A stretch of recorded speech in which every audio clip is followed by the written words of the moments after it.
13 तारीख को एग्जामिनेशन होना था, 1 बजे क्वेश्चन लीक हो गया ट्विटर पर, जिसको आजकल एक्स से या क्या कहते हैं। तमाम बिहार में घूम गया। 912 एग्जामिनेशन सेंटर था, सभी लोग समझ गए, सभी लोग देख लिए। बहुत सारे सेंटर में जैमर नहीं लगा हुआ था। एसओपी के अनुसार, रूल के अनुसार जहां भी एग्जामिनेशन सेंटर है वहां पर जैमर लगना चाहिए।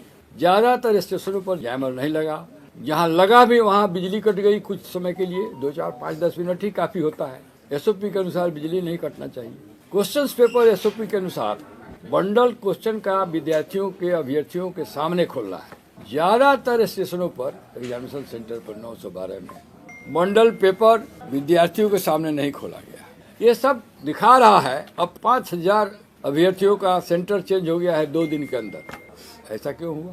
क्या कमीशन को किस अभ्यर्थी को कहाँ बैठाना था इसकी पहले से जानकारी नहीं थी? और जानकारी थी तो बदला क्यों गया? इसके पीछे क्या मंशा है? क्या किसी फेवरेट स्टूडेंट सबको एक जगह बैठा कर कुछ कराना था? क्या था ये पता नहीं चल रहा है, समझ में नहीं आ रहा है। जो इकोनॉमिक ऑफेंसेज इकाई है पुलिस स्टेशन, उसको 1 बजे मालूम हो गया था व्हाट्सएप पर कि क्वेश्चन लीक कर गया है। उसका भी दायित्व तो बनता था, इन्वेस्टिगेट करे। अभी तक उन्होंने इन्वेस्टिगेशन नहीं किया, ऊपर जहाँ पर कुछ इंक्वायरी किया है पता नहीं क्या किया है। विद्यार्थियों ने लिख के दिया अभ्यर्थियों ने कमीशन को कि भाई ये जांच कराइए। आपको मालूम है एक विद्यार्थी सुसाइड कर लिया। आए दिन हम लोग देखते हैं किसी न किसी रूप में, पुलिस सर्विस कमीशन एग्जामिनेशन हो, मेडिकल एग्जामिनेशन हो, दरोगा का, सिपाही का, सब में क्वेश्चन लीक हो रहा है। मेरिटोरियस स्टूडेंट इतने फ्रस्ट्रेटेड हो जाते हैं कि वो सुसाइड कमिट कर लेते हैं। और सरकार को संवेदनशील होना चाहिए। वेलफेयर स्टेट है हम लोग का।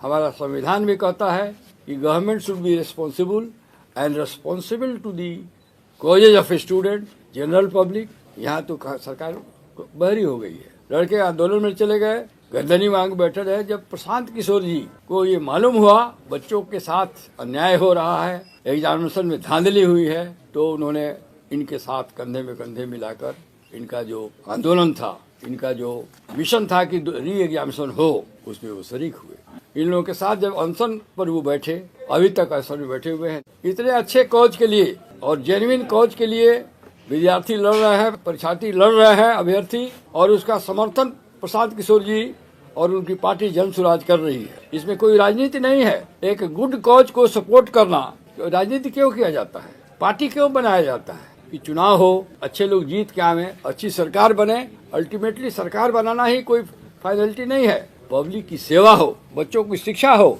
लोग बढ़े, आगे बढ़े, तो ये राजनीति नहीं है। विद्यार्थियों को मदद करना, विद्यार्थियों के साथ अन्याय हुआ है, आगे खड़े हैं।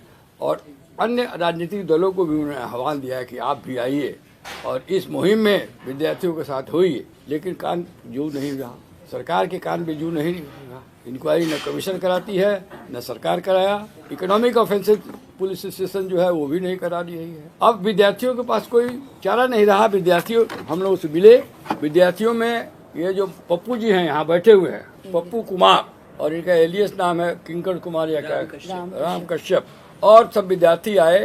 इन लोगों ने बन बनाया कि हम लोग जब कार्यपालिका सरकार इनकी बात नहीं सुन रही है, अनशन पर बैठे हुए हैं, तो हम लोग इस मैटर को न्यायपालिका में ले जाना चाहते हैं। बात बिल्कुल ठीक हुआ।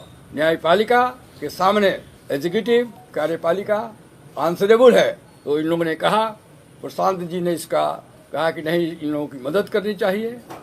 और प्रशांत जी के सहयोग और निर्देश और जन स्वराज की पार्टी के लोगों का, अब उसमें से देखिए बैठे हुए हमारे यहाँ किशोर जी जो जनरल सेक्रेटरी हैं, इन्होंने कागज पत्तर सब इकट्ठा किया। ये जो पप्पू है वो सब कागज लाया। बहुत कागज छिपाया जा रहा था, बहुत मुश्किल से निकाल पाए हैं लोग। सरकार के स्तर पर, कमीशन के स्तर पर जो डॉक्यूमेंट्स जिसमें वो पकड़े जा रहे हैं, जिससे मलाफाइडी लग रहा है, जो जिससे मैल प्रैक्टिस हुआ है, उजागर हो रहा है, उसको छिपाया जा रहा था, वो सब निकाल के लाए। प्रसाद जी ने कहा कि नहीं, हम लोग इनको मदद करेंगे। विद्यार्थी न्यायालय जाते हैं तो सारी सुविधा हम लोग प्रदान करेंगे और इनके कॉज को हम लोग कोर्ट में भी हाईलाइट करेंगे। तो मेरे जूनियर, हमारे जो लीगल टीम है, प्रणव कुमार हैं, अभी तो नहीं है, सृष्टि सिंह हैं, देवाशीष गिरी हैं, ये लोग मिल के और किशोर जी और वो पप्पू जी मिल के सब अपना ड्राफ्ट वगैरह बनाए।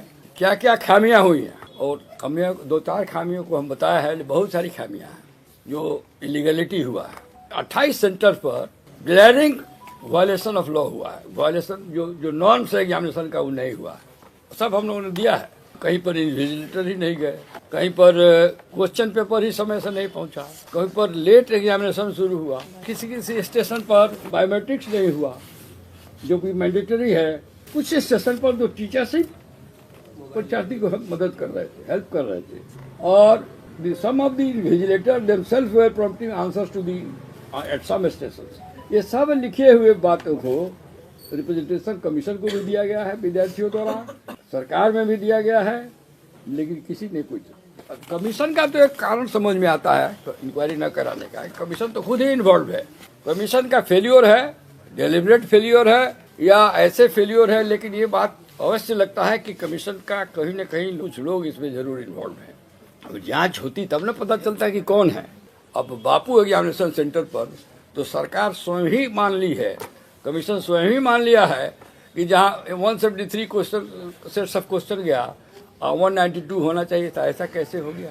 तो बापू सेंटर एक ही सेंटर पर ये लोग मान रहा है कि फैक्ट ये है कि एविडेंस, डायरेक्ट एविडेंस दिया है, रिट पिटीशन में लिखा हुआ है, सरकार के पदाधिकारी कमीशन पढ़ ले रिट को, उनको इसको सर्विस किया जा चुका है, उनको मिल चुका है, इसकी नोटिस दी जा चुकी है, पढ़ें तो समझ जाएंगे कि 28 सेंटर पर तो अपरेंटली लगता है माल प्रैक्टिस हुआ है, रूल नहीं फॉलो हुआ है और स्कोप ऑफ मैनिपुलेशन है, मैनूवरिंग है, सब दिखाई दे रहा है।